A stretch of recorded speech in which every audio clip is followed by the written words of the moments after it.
Hello guys, maglilinis ako ng bahay ng hamster kasi mapanghina.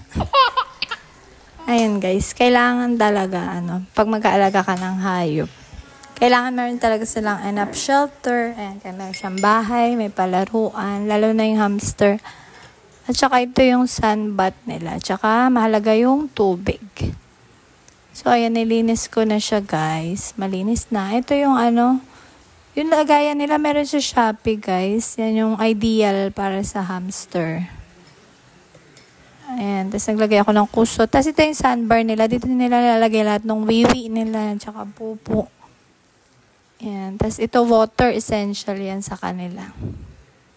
Tsaka itong palaruan. Tsaka yung may bahay kailangan kasi nila nakatago sila halos madalas. Tapos ang kanilang pagkain. So, ilagay na natin. Ayan, mabango na ulit ang kanilang tahanan. Masaya na naman ang mga bata. Ang kulit. Ayan, dahil sa init ang panahon, tubig.